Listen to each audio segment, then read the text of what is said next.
Hi students, it's Faisal. Have a good day to all.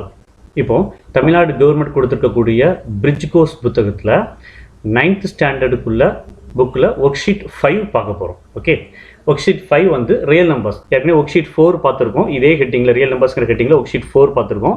இப்போ work sheet 5ம் அதே real நம்பர்ஸோட கண்டினியூஷனாக பார்க்க போகிறோம். Okay, right. So இப்போ இதில் ஃபஸ்ட்டு கொஞ்சம் கொஸ்டின்ஸ் வந்து என்ன பண்ணியிருக்காங்கன்னா மல்டிபிள் சாய்ஸ் கொஸ்டின்ஸாக கொடுத்துருக்குறாங்க. ஓகே, ஃபஸ்ட்டு கொஸ்டின் பாருங்கள். சூஸ் கரெக்ட் ஆன்சர் கொடுத்து ஐடென்டிஃபை த இர்ரேஷனல் நம்பர். கீழே இருக்கக்கூடிய இந்த 4 எண்களில் எது விகிதமுறா எண்? இர்ரேஷனல்னா விகிதமுறா எண் அப்படின்னு சொல்லி கேட்டிருக்காங்க. ஓகே, ஸோ விகிதமுறா எண் அப்படின்னு சொன்னால் ஸ்கொயர் ரூட் வச்சு வரும். ரூட் வச்சு ஒரு நம்பர் இருக்கும், ரூட்டுக்குள்ளேருந்து அது வெளியில் எடுக்க முடியாதபடி இருக்கும். நம்பரை ரூட்டுக்குள்ளேருந்து வெளியில் எடுக்க முடியாதபடி இருந்தால் அது வந்து இர்ரேஷனல் நம்பர். சரியா? ஓகே, இப்போ இந்த நம்பர் இருக்குன்னு வச்சுக்கோங்களேன். இதை எப்படி எழுதலாம் அப்படின்னு பார்த்தீங்கன்னா ரூட் 4 இருக்கு இல்லையா, இந்த 4 அப்படிங்கிறத 2 × 2 எழுதிக்கலாமா? 4 அப்படிங்கிறத 2 × 2 எழுதிக்கலாம். இந்த 25ங்கிறத 5 × 5 எழுதிக்கலாமா? 5 × 5. சரியா? இப்போ நமக்கு தெரியும் ஸ்கொயர் ரூட்டுக்குள்ளே ஒரு நம்பர் 2 தடவை இருந்துச்சுன்னா அதை ஒரு தடவையாக வெளியில் எடுத்துக்கலாம். அப்போ இந்த 2 வெளியில் வரப்போ ஒரு 2 ஆகிடும். அதே மாதிரி 2 5 இருக்கு இல்லையா, இது வெளியில் வரப்போ ஒரு 5 ஆகிடும். அப்போ ரூட்டை விட்டு வெளியில் வர்றப்ப இதுதான் 2/5. அப்போ இப்போ மொத்தத்தையும் வெளியில் எடுத்துட்டோம் அப்படின்னு சொன்னால் ரூட்டுக்குள்ள ஒன்றுமே இருக்காது. ஸோ அப்போ ரூட் போட வேண்டாம். அப்போ 2/5. அப்போ 2/5ங்கிறது இர்ரேஷனல் விகிதமுறா எண் கிடையாது. சரியா? அடுத்து 9/16. அதே மாதிரி பார்த்தீங்கன்னா 9 அப்படிங்கிற நம்பரை 3 × 3 எழுதிக்கிட முடியும். 16 அப்படிங்கிற நம்பரை 4 × 4 அப்படின்னு எழுதிக்க முடியும். சரிங்களா? 3 × 3 ரூட்டுக்குள்ளே 2 தடவை ஒரே நம்பர் வந்தால் அதை ஒரு தடவையாக ரூட்டை விட்டு வெளியில் எழுதிக்கலாம். அதே மாதிரி ரூட்டுக்குள்ளே 2 தடவை ஒரு நம்பர் 4 × 4 வந்துச்சுன்னா அதை 4 அப்படின்னு எழுதிக்கலாம். ரூட் இல்லாமல் 4 அப்படின்னு எழுதிக்கலாம். சரியா? அப்போ 3/4. சரி, இதோட அர்த்தம் என்ன அப்படின்னு சொன்னால் ரூட் ஆஃப் 3 × 3னா 3 ஸ்கொயர் தானே. ஸ்கொயரும் ரூட்டும் கேன்சல் ஆயிரும். அப்போ ஆன்சர் வந்து 3. ஸ்கொயரும் ரூட்டும் கேன்சல் ஆயிரும். அப்போ ஆன்சர் வந்து 3. ஓகேவா? ஸோ இப்போ அதே மாதிரி ரூட் ஆஃப் 1/9 இருக்கு இல்லையா, இதை ரூட் ஆஃப் 1² 3 ஸ்கொயர்னு சொல்லிக்கலாமா? 1 வந்து 1 ஸ்கொயர்னு சொல்லிக்கலாம். 9 வந்து 3 ஸ்கொயர்னு சொல்லிக்கலாம். மேலேயும் ஸ்கொயர் இருக்குது, கீழேயும் ஸ்கொயர் இருக்குது. அப்போ ஸ்கொயர் புறம் சேர்ந்து என்ன செய்யும்? ரூட்டை கேன்சல் பண்ணிடும். அப்போ ஆன்சர் வந்து 1/3ன்னு கிடைக்கும். அப்போ இந்த மாதிரி கிடைச்சா 2/5, 3/4, 1/3 இது எல்லாமே ரேஷனல் நம்பர்ஸ் தான். நமக்கு இர்ரேஷனல் கிடையாது, விகிதமுறா எண் கிடையாது. எல்லாமே விகிதமுறு எண்கள் அது எல்லாமே. இப்போ லாஸ்ட் செக்மெண்ட் பார்த்தீங்கன்னா ரூட் 5/36. இந்த 5 அப்படிங்கிற நம்பரை எந்த நம்பரோட ஸ்கொயராகவும் எழுத முடியாது. ஒரே நம்பரினுடைய 2 பெருக்கலாக வந்து இந்த 5 எழுத முடியாது. சரிங்களா? எந்த நம்பரினுடைய ஸ்கொயராகவும் 5 எழுத முடியாது. அப்போ 5ங்கிறது ரூட் 5 அப்படியே தான் இருக்கும். இந்த 36 வேண்டாம் என்ன பண்ணலாம்? ஹோல் டிவைடட் பை 6ன்னு எழுதிக்கலாம். 6 ஸ்கொயர் இல்லையா, 36ங்கிறத 6 ஸ்கொயர்னு சொல்லலாம். ரூட் வெளியில் வரப்போ வெறும் 6 ஆயிரும். அப்போ ரூட் வந்து நியூமரேட்டருக்கு மட்டும் இருக்கும். ரூட் 5/6. இப்போ இந்த ரூட் 5ங்கிறது இர்ரேஷனல் நம்பர், விகிதமுறா எண்.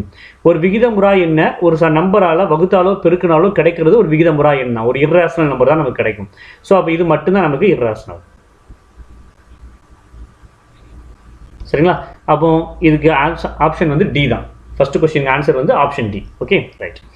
செகண்ட் கொஸ்டின் பார்த்தீங்க அப்படின்னு சொன்னால் choose the rational number with terminating decimal representation. Choose the rational number. விகிதமுறு எண்ணை தேர்ந்தெடுக்க. கீழே இருக்கக்கூடியதில் ஒரு விகிதமுறை தேர்ந்தெடுக்கணும். அது எப்படி இருக்கணும்னா டெர்மினேட்டிங் டெசிமல் ரெப்ரசன்டேஷன். புள்ளி வச்சு போய்கிட்டே இருக்கும் இல்லையா, புள்ளிக்கு அப்புறம் போகிற நம்பர் குறிப்பிட்ட இடத்துல முடிவடையணும். புள்ளிக்கு அப்புறம் போய்கிட்டு இருக்க நம்பர் ஒரு குறிப்பிட்ட இடத்துல முடிவடையணும். அப்படிப்பட்ட நம்பரை சூஸ் பண்ண அப்படின்னு இருக்காங்க. ஓகே, 4 நம்பர் எது வரப்போகுது நமக்கு தெரியாது. முதல்ல 2/7. அப்போ என்ன அர்த்தம்? 2வை 7ஆல் டிவைட் பண்ணுன்னு அர்த்தம். அப்படிதானா? 2வை 7ஆல் டிவைட் பண்ண சொல்லியிருக்காங்க. 2வை 7ஆல் டிவைட் பண்ணுறோம். 2 சின்ன நம்பர், 7 பெரிய நம்பர். அப்போ டிவைட் பண்ண முடியாது. அப்போ மேலே ஒரு 0 பாயிண்ட் வைக்கும். 0 போட்டு பாயிண்ட் வச்சாச்சுன்னா இதை 20 அப்படின்னு எடுத்துக்கலாம். ஓகே, இப்போ 20யை 7ஆல் டிவைட் பண்ணோம்னா 2 7s are 14. 20க்கு உள்ள 7th டேபிளில் வரக்கூடிய வேல்யூ வந்து 14 தான் வரும். 20க்கு உள்ள 7th டேபிளில் வரக்கூடிய வேல்யூ வந்து 14. 2 × 7 14.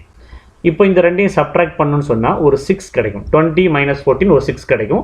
ஸோ ஏற்கனவே புள்ளி வச்சுட்டதுனால இதை 16 எடுத்துக்கலாம். பிகாஸ் 6 வந்து 7ஆல் டிவைட் ஆகாது. 6 சின்ன நம்பர், 7 பெரிய நம்பர். இப்போ 16 போட்டு இப்போ 60ல் 7 எத்தனை டைம் இருக்குன்னு பாருங்க. 8. Okay, 8 7s are 56. 7 7s are 49. 8 7s are 56. சரிங்களா? ஸோ அப்போ 8 7s are 56 போட்டு இதை சப்ராக்ட் பண்ணிங்கன்னா ஒரு 4 கிடைக்கும். இதை சப்ராக்ட் பண்ணால் ஒரு 60 minus 56 ஒரு 4 கிடைக்கும். 4 14 எழுதிக்கலாம். 5 7s are 35. 40க்கு உள்ள 7th டேபிளில் கிடைக்கக்கூடிய ஆன்சர் 5 7s are 35. ரிமைனிங் ஒரு 5. 5னா 50 தானா? 5னா 50. 50 அகெயின் 7th டேபிள் போனோம் அப்படின்னு சொன்னால் 7 7s are 49. 7 7s are 49. Okay, so balance 1, அப்போ 10 ஆகும். 10ல் வந்து 1 7 is 7. 1 7 is 7. ஸோ பாக்கி ஒரு 3 13 எடுக்கலாம். 30 எடுத்துன்னு சொன்னால் 4 7s are 28. பாக்கி வந்து ஒரு 2. ஆரம்பித்த பிளேஸ்க்கு போயிட்டோமா? முதல்ல 2 வச்சு தான் ஆரம்பித்தோம். அந்த ஆரம்பித்த நம்பரே திரும்ப ரிமைண்டராக கிடச்சிட்டு, அப்போ இதுக்கப்புறம் நம்ம டிவைட் பண்ணிட்டு போனோம்னா இதே ப்ராசஸ் தான் திரும்ப திரும்ப நடந்துக்கிட்டே இருக்கும். அப்போ இந்த 2 8 5 7 1 4 இருக்கு இல்லையா, இந்த நம்பர் திரும்ப திரும்ப நமக்கு கிடச்சிக்கிட்டே இருக்கும். அப்போ இது வந்து என்ன கிடையாது, டெர்மினேட்டிங் கிடையாது, முடிவடையாது. டெர்மினேட்டிங்னா முடிவடையக்கூடிய, புள்ளிக்கு அப்புறம் குறிப்பிட்ட எண்ணில் முடிவடையணும். இது முடிவடையாமல் திரும்ப திரும்ப இதே நம்பர் வந்துக்கிட்டே இருக்கும். சரிங்களா? அப்போ இது 0.285714 போட்டு இந்த 285714 தான் திரும்ப திரும்ப வரப்போகுது. ஸோ அப்போ பார் போட்டு விட்டிங்கன்னா இது முடிவடையாதுன்னு அர்த்தமாயிடும். அப்போ இது ஆன்சர் கிடையாது. அடுத்து 3/8. சரிங்க, இதே மாதிரி டிவைட் பண்ணி பார்க்க முடியும் எல்லாத்தையுமே. இப்போ 3யை 8ஆல் டிவைட் பண்ணுறோன்னு வச்சுக்கோங்க. 3யை 8ஆல் டிவைட் பண்ணுறோம். ஸோ டேரெக்டாக டிவைட் பண்ண முடியாது, ஏன்னா 3 சின்ன நம்பர், 8 பெரிய நம்பர். அப்போ ஒரு 0 பாயிண்ட் போட்டிங்கன்னா இது 30 ஆகிடும். 30யை 8ஆல் டிவைட் பண்ணிங்கன்னு சொன்னால் 3 8s are 24. 24. சரிங்களா? இப்போ 24 30 சப்ட்ராக்ட் பண்ணோம்னா ஒரு 6 கிடைக்கும். ஏற்கனவே டாட் வச்சுட்டதுனால, புள்ளி வச்சுட்டதுனால இது 16 எடுத்துக்கலாம். சரிங்களா? 16 எடுத்திங்கன்னா ஓகே, 8 60 பார்த்தீங்கன்னா 7 8s. 7 8s are 56. சரி, 56. 8 எல்லாம் 56 கிடைக்கும். சரி, 56. ஒரு மைனஸ் போட்டிங்கன்னு சொன்னால் 60 minus 56 ஒரு 4 கிடைக்கும் ஆன்சர். சரி, 4. 14 எழுதிக்கலாமா? 14 எழுதிக்கலாம். ஸோ 8th டேபிளில் பார்த்தீங்கன்னா 5 8s are 40. 8 5s are 40. 0 reminder 0 கிடைச்சிடும். அப்போ இதுக்கப்புறம் டிவிஷன் கிடையாது. ரிமைண்டர் 0 கிடைச்சுன்னா அதுக்கப்புறம் டிவிஷன் கிடையாது. அப்போ பாருங்கள் 375ஓட முடிஞ்சு போச்சு இந்த டேம். 0.375ஓட முடிஞ்சு போச்சு. அப்போ இது நமக்கு தேவையான ஆன்சர். அவனை கேட்டிருக்கான் டெர்மினேட்டிங் டெசிமல் தான் கேட்டிருக்கான். 375ஓட முடிஞ்சு போச்சு.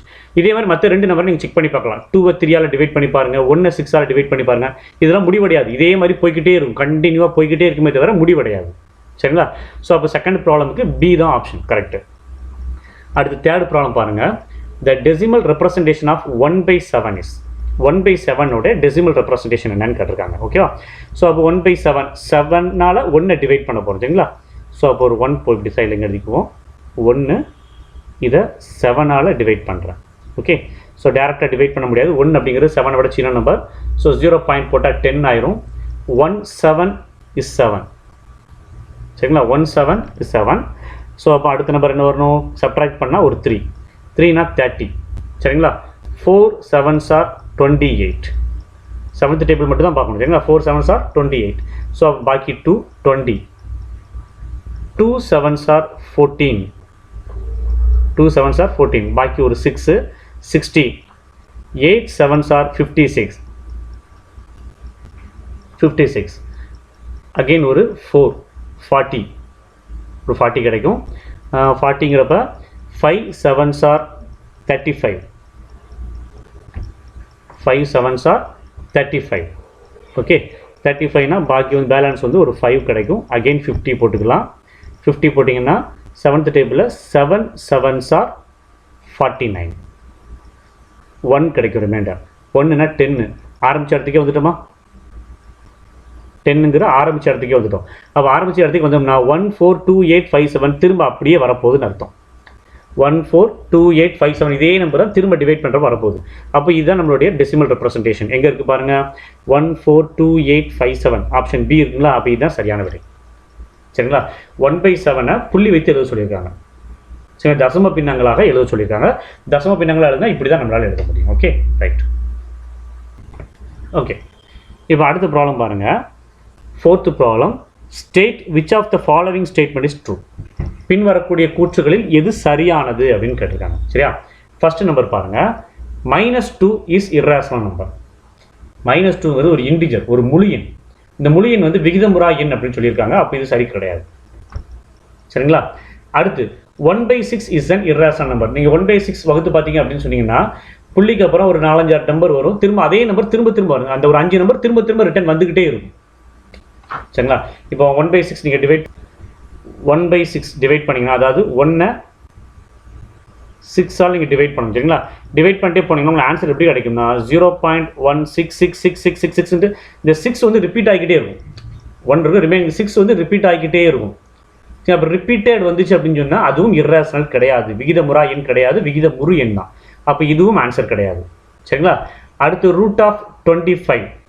√25 நம்ம 5ன்னு எழுதிக்கலாம், அப்படி தானே? 25 5 ஸ்கொயர்னு எழுதலாம்.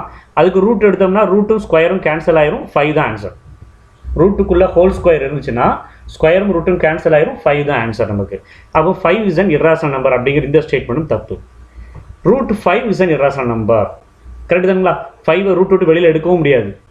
5 ரூட் வேல்யூ கண்டுபிடிச்சிங்கன்னா இர்ரேஷனல் நம்பர் தான் ஆன்சராக கிடைக்கும். சரிங்களா? ஸோ அப்போ √5 இஸ் அன் இர்ரேஷனல் நம்பர். இதை செலக்ட் பண்ணிக்கலாம். ஓகே, அப்போ 4th கொஸ்டினுக்கு ஆப்ஷன் வந்து டி. ஓகே, அடுத்த கொஸ்டின் பாருங்கள். ஆன்சர் இதோட மல்டிபிள் சாய்ஸ் கொஸ்டின் முடியுது. அதுக்கடுத்தது short answer. Write the following rational numbers with denominator -30. இந்த கொடுத்துருக்கூடிய ரேஷனல் நம்பர்ஸ் இருக்கு இல்லையா, இது எல்லாத்துக்குமே டினாமினேட்டர் -30 வர்ற மாதிரி இதை மாற்றி அமைக்க சொல்கிறாங்க. சரியா? ஸோ இப்போ முதல்ல நம்ம கொடுத்துருக்க நம்பர் வந்து 2/3. இப்போ இந்த டினாமினேட்டர் இருக்கு இல்லையா, 3, இது வந்து -30 ஆகணும். சரியா? முதல்ல இது 30 ஆகணும் அப்படின்னு சொன்னால், அதாவது 30 ஆகணும். இந்த டினாமினேட்டர் வந்து 30 ஆகணும். சரிங்களா? இது 30 ஆகணும்னா ஒரே வாய்ப்பு, இதை 10ஆல் மல்டிப்ளை பண்ணால் 30 ஆயிருமா? 10ஆல் மல்டிப்ளை பண்ணால் 30, 10ஆல் பெருக்கி ஆச்சுன்னா 30 ஆயிருது நமக்கு. சரியா? இப்போ எனக்கு -30 வேணும், அதனால் -10ஆல் பெருக்கிக்கிறேன். சரியா? அப்போ ஒரு 2/3 இருக்கா, இந்த டினாமினேட்டரை -10ஆல் டிவைட் பண்ணுறேன், பெருக்கிக்கிறேன். இதை -10ஆல் பெருக்கணும்னா மேலேயும் -10ஆல் பெருக்கிக்கலாமா? கீழே பெருக்கணும், அதே நம்பரால் மேலே பெருக்கணும். சரியா? இப்போ பாருங்க, 2 × -10, கீழேயும் மேலேயும் -10ஆல் பெருக்கிக்கும். சரிங்களா? ஸோ ஒரு ஓகே, இப்போ மேலே உள்ள 2 நம்பரையும் மல்டிப்ளை பண்ணுங்கள். 2 × -10, இங்கே வந்து +2 இருக்குது, இங்கே -10 இருக்குது. ப்ளஸ் இன்ட்டு மைனஸ் வந்துடும். 2 × 10 ஒரு 20. அதே மாதிரி டினாமினேட்டர் பாருங்கள், 3 வந்து ப்ளஸ்ஸு, 10 வந்து மைனஸ். ப்ளஸ் இன்ட்டு மைனஸ் ஒரு மைனஸ், 3 × 10 30.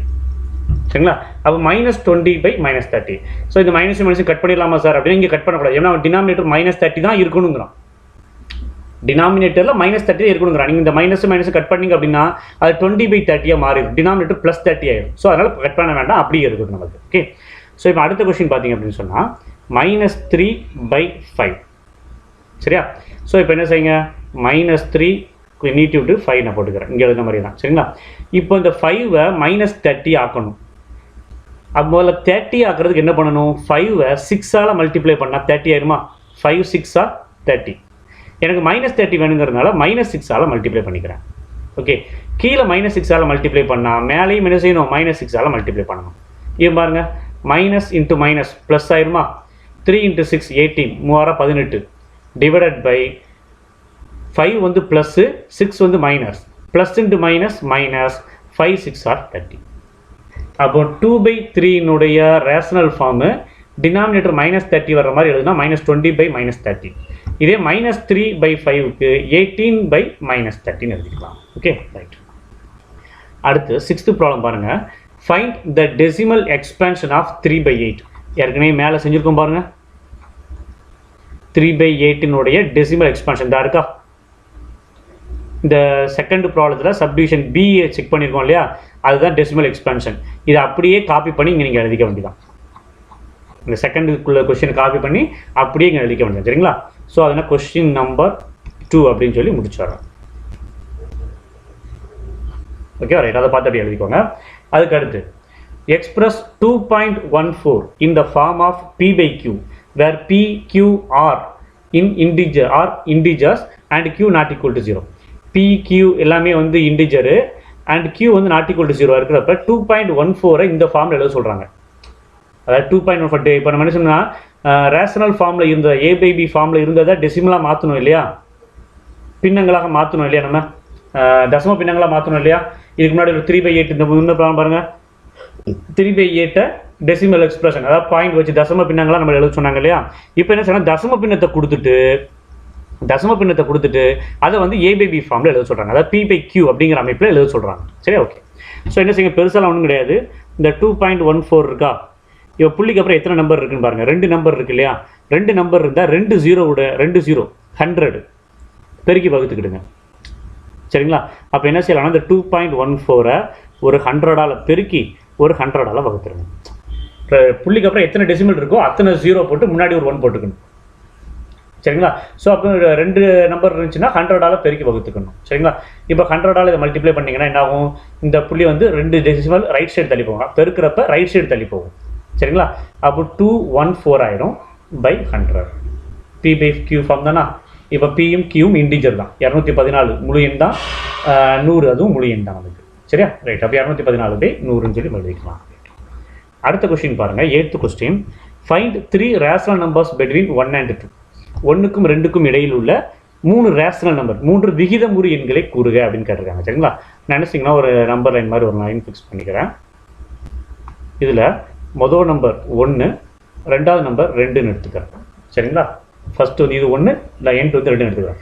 இந்த 2க்கும் நடுவில் ஒரு 3 ரேஷனல் நம்பர், 3 விகிதமுறை எண்கள் கேட்குறான் இல்லையா? நான் முதல் விகிதமுறை என்ன செய்கிறேன், இந்த 2க்கும் நடுப்புள்ளி கண்டுபிடிக்கட்டுமா? இந்த 2னுடைய நடுப்புள்ளி கண்டுபிடிக்கிறேன். சரிங்களா? ஸோ அப்போ என்ன செய்யலாம் அப்படின்னு சொன்னால் 1 + 2/2 போடலாமா? நடுப்புள்ளி கண்டுபிடிக்க என்ன செய்யணும், 2 முனைப்புள்ளிகளையும் கூட்டி 2ஆல் டிவைட் பண்ணணும். சென்டர் பாயிண்ட் கண்டுபிடிக்கிறதுக்கு 2 எண்டு பாயிண்ட்டையும் கூட்டி 2ஆல் டிவைட் பண்ணால் போதும். சரிங்களா? அப்போ 1 + 2/2 3/2ன்னு கிடைக்கும். அப்போ இந்த நடுப்புள்ளி வந்து என்னது, 3/2. 3/2. ஓகேவா? ரைட்.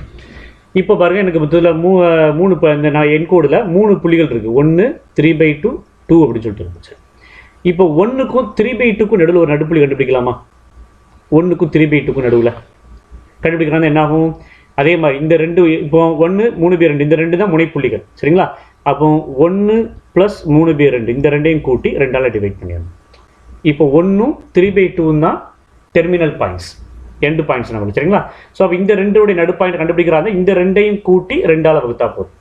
இந்த 2ஐயும் 1 3/2 2ஐயும் ஆட் பண்ணி 2ஆல் டிவைட் பண்ணால் போதும். சரியா? இப்போ மேலே 1 + 3/2 இருக்கா? அப்போ என்ன செய்யுங்க, இந்த 2ஐ கொண்டு இங்கே குறுக்கு பெருக்கல் பண்ணுங்கள். இந்த 2ஐ கொண்டு இந்த 1 பெருக்கணும். அப்போ என்ன ஆகும், 2ன்னு ஆயிரும். +3/2 போடலாம்.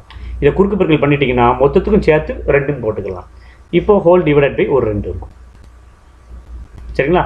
இப்போ 3 + 2 5 ஆயிருமா? இங்கே ஒரு டினாமினேட்டர், அதுக்கு கீழே ஒரு டினாமினேட்டர் இருக்கு இல்லையா? அப்போ டினாமினேட்டருக்கு டினாமினேட்டர் இருந்தால் 2 என்ன செய்யலாம், நீங்கள் பெருக்கிக்கலாம். 2 டினாமினேட்டரும் பெருக்கிக்கலாம். அப்போ 2 × 2 அப்போ 5/4. அப்போ 1க்கும் 3/2க்கும் நடுவில் உள்ள புள்ளி வந்து 5/4. சரிங்களா? இப்போ இன்னொரு புள்ளி கண்டுபிடிக்கணும் இல்லையா? நான் 3/2க்கும் 2க்கும் நடுவில் ஒரு புள்ளி கண்டுபிடிக்கிறேன். 3/2க்கும் 2க்கும் நடுப்புள்ளி. சரிங்களா? ஸோ நடுப்புள்ளி என்ன ஆகும், அப்போ அந்த 2ஐயும் கூட்டணும். 3/2ஐயும் 2ஐயும் கூட்டி 3/2ஐயும் 2ஐயும் ஆட் பண்ணி 2ஆல் டிவைட் பண்ணி. சரியா? அப்போது 3/2 + 2/2 என்ன ஆகும், இந்த 2ஐ கொண்டு கிராஸில் மல்டிப்ளை பண்ணிங்கன்னா 3 + 4 ஆயிரும். 2 2 4 ஆயிரும். பை ஒரு 2 இருக்கும், /2. இந்த 2 வந்து காமன் 2 ஆயிரும். சரிங்களா? நல்லா பாருங்கள், இந்த மாதிரி இருக்கிறப்ப 3/2 + 2ன்னு இருக்கிறப்ப இந்த 2ஐ கீழே கொண்டுட்டு வர முடியாது. டேரெக்டாக அந்த 2 கீழே கொண்டு வர முடியாது. பிரிச்சு எழுதி கொண்டு வரலாம், டேரெக்டாக கொண்டு வர முடியாது. இதே பொதுவாக இருக்கிறப்ப இந்த 2 வந்து 3 4 ரெண்டுக்குமே பொதுவாக இருக்கிறப்ப இந்த 2 டேரெக்டாக நம்ம கீழே கொண்டு வரலாம். அப்போ என்ன ஆகும்னா 3 + 4 / 2 × 2 ஆகும். 3 + 4 7/4. சரிங்களா? அப்போ இங்கே கிடைக்கிற நம்பர் 7/4. அப்போ 3 rational numbers between 1 and 2 are 5/4 3/2 7/4. Therefore required rational numbers, தேவையான விகிதமுறு எண்கள் 5/4 3/2 7/4 சொல்லி ப்ராப்ளத்தை கம்ப்ளீட் பண்ணிடலாம். Okay, right. இப்போ அடுத்த ப்ராப்ளம் பாருங்கள், 9th problem. Find the value of x if √32 பாருங்கள், √32/√x = 4 எனில் எக்ஸின் மதிப்பை காண்க. இந்த சமன்பாடு உண்மை எனில் எக்ஸின் மதிப்பை காண்க. ஸோ எக்ஸின் மதிப்பை கண்டுபிடிக்க என்ன செய்யறோம், இந்த ரூட் எக்ஸ் இருக்கு இல்லையா, இந்த ரூட் எக்ஸை இந்த பக்கம் கொண்டு போயிட்டு ஸோ முதல்ல என்ன செய்யறோம்னா ரெண்டு பக்கமும் ரூட்டை க்ளோஸ் பண்ணுவோம். நம்ம ரெண்டு பக்கமும் ரூட்டை எடுக்கிறது பார்ப்போம். ரூட்டை எடுக்கிறதா இருந்தால் என்ன செய்யணும்னா ரெண்டு பக்கமும் ஸ்கொயர் எடுக்கணும். ரெண்டு பக்கம் ஸ்கொயர் எடுத்தால் இந்த ரூட்டும் பேரும் இந்த ரூட்டும் பேரும் இந்த பக்கம் ஸ்கொயர் வரும். சரியா? அப்போ என்ன செய்யணும்னா டேக்கிங்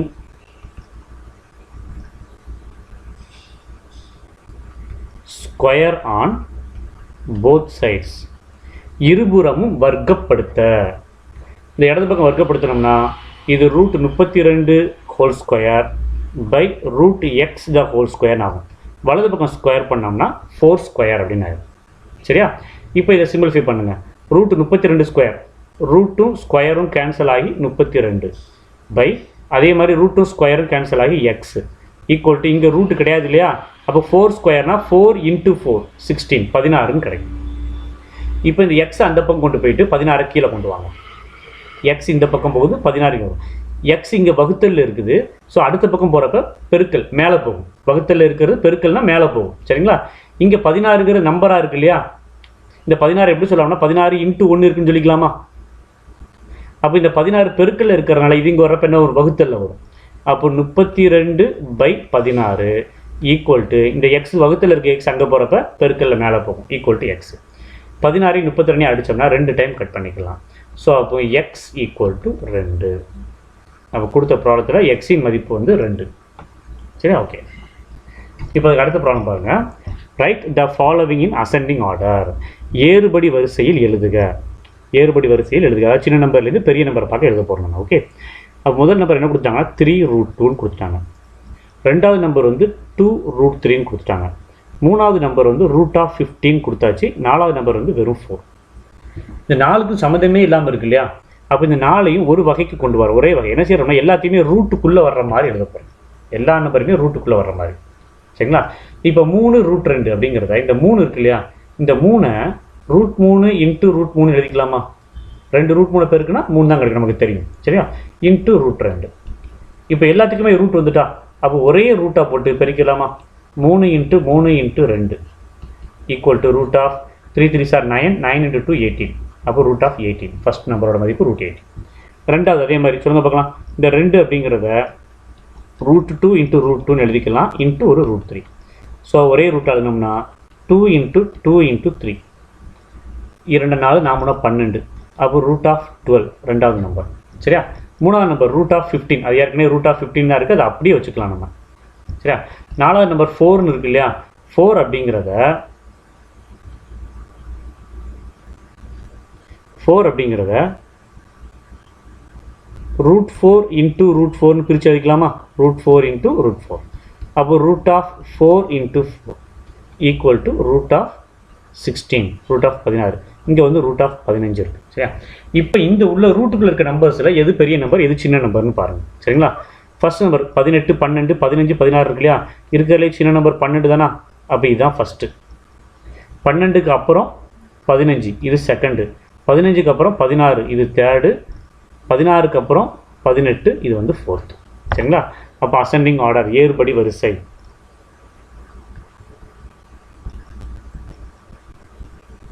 தமிழில் ஏறுபடி வரிசை வைக்கணும். முதல் நம்பர் ரூட் 12 தானே, 12க்கு நேர் என்ன இருக்குது, 2√3 இருக்குது. ரெண்டாவது நம்பர் ரூட் ஆஃப் 15, அது ரூட் 15 அப்படியே போட்டுக்கலாம். ஓகே. மூணாவது நம்பர் ரூட் 16, ரூட் 16க்கு நேராக 4 இருக்குது. நாலாவது நம்பர் வந்து ரூட் ஆஃப் 18 3√2. சரிங்களா? அப்போ இருக்கிறதுலே பெரிய நம்பர் இதுதான் நமக்கு. சரியா? சொல்லி இந்த ப்ராஜெக்ட் கம்ப்ளீட் பண்ணிடலாம். ஓகே. இதோட ஒர்க் ஷீட் கம்ப்ளீட் ஆகுது. நெக்ஸ்ட் ப்ராஜெக்ட் அடுத்த ஒர்க் ஷீட்டை அடுத்த ப்ராஜெக்ட் சால்வ் பண்ணிக்குவோம். Okay, thank you. Thanks for watching.